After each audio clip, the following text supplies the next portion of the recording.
All right, time now for the Campaign Beat, our daily roundup of news from the French presidential campaign trail. Well, Florence Villemino joins me.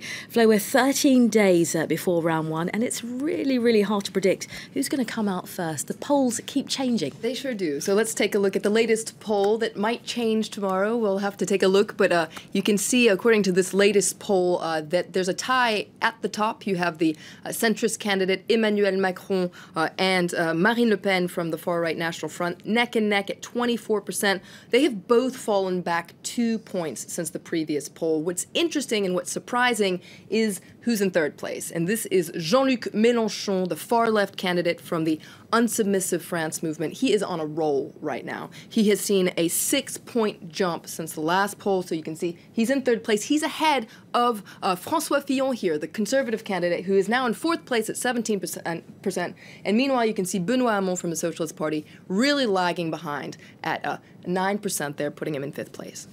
Well, Flo, if you live here in France or even somewhere else, it may seem like this campaign's been going on forever and ever. However, it's only just officially started. What's different? Well, if it already seemed intense, brace yourself because it's going to get a lot more intense. So what changes during the official campaign period? Well, first of all, you're going to see posters starting to pop up on those official notice boards, metallic boards that are in public spaces. You're also going to start hearing and seeing campaign ads broadcast on the TV and the radio. There are very strict rules about just how these ads are broadcast because France has a very egalitarian view when it comes to candidates' access to mass media. By law, all candidates must be given equal airtime during this official campaign period. It's called égalité stricte. You can see these calculations being done because there's actually a state watchdog called the CSA, the Conseil supérieur de l'audiovisuel. It counts the amount of time that each candidate speaks or is spoken about on TV and on the radio. Each second counts. It has to be perfectly equal. Right, well, with the final 2 weeks of campaigning now counting down fast, the candidates are adding even more rallies to their calendars. Well, our reporter from France 24, Kat Nicholson, was down in Marseille with Jean-Luc Mélenchon's team, and she is going to tell us just why the Mediterranean hub is such a big draw for would-be presidents. Let's take a listen. Marseille is the oldest city in France, founded in 600 BC by Greek merchants right here at its old port. Today, it is the second biggest city in France by population and an essential stop on any politician's campaign trail. Now, the hard-left candidate Jean-Luc Mélenchon might well hope to do better here than in other parts of the country.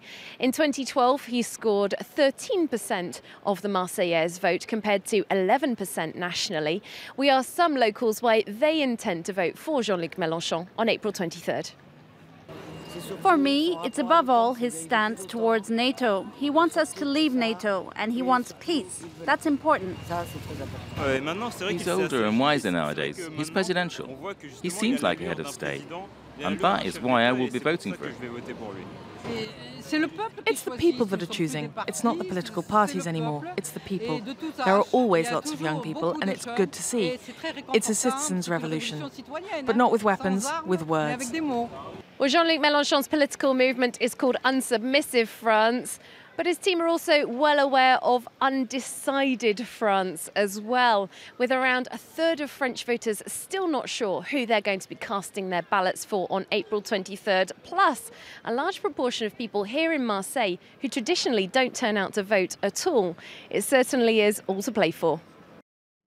Well, it's all to play for down in Marseille, but also here in the capital, candidates are pulling out all the stops to win over voters in the first round of voting. They sure are. Now, wearing badges and armed with flyers, door-to-door campaigners are out in force in the capital. Our reporters, Claire Williams and Karina Chabour, actually followed a group of Emmanuel Macron supporters canvassing for votes. It's a really interesting report. Take a look.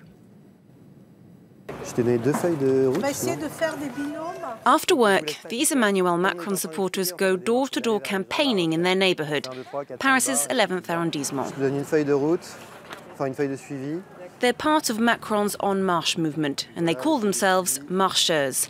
It's up to Pierre Xavier to train up new recruits. La première chose à faire, c'est déjà de dire bonjour, de se présenter, de dire son prénom, de dire qu'on habite dans le quartier. In past elections, the 11th arrondissement has tended to favour left-wing candidates. The marcheurs believe Macron can attract undecided voters from the left and right. Donc je pense que c'est vraiment maintenant que c'est important d'aller les voir et de faire du porte-à-porte pour essayer de parler aux gens indécis et essayer de leur démontrer quelle est notre action et quelle est notre volonté. Et je pense qu'en parlant aux gens, on arrive à les convaincre. Ouais, on va traverser. En Marche uses software to pinpoint apartment blocks with high concentrations of undecided voters. Bonjour monsieur, on fait partie du mouvement En Marche d'Emmanuel Macron, je m'appelle Pierre Xavier. Ça vous intéresse pas? Ok, bonne journée. They stumble across someone who's signed up to En Marche already, but says he's getting too many emails. Ah, vous êtes adhérent déjà? Ok, bon bah génial. Là, c'est peut-être un peu trop parce que là, du coup, on reçoit les mails d'En Marche, plus les mails du Paris 11. Every time they knock on someone's door, they meticulously record who the resident is planning to vote for. On en a frappé 3. If no one answers, they leave a door hanger with their contact details. The data they gather is fed into the software. It's useful information for Macron's campaign.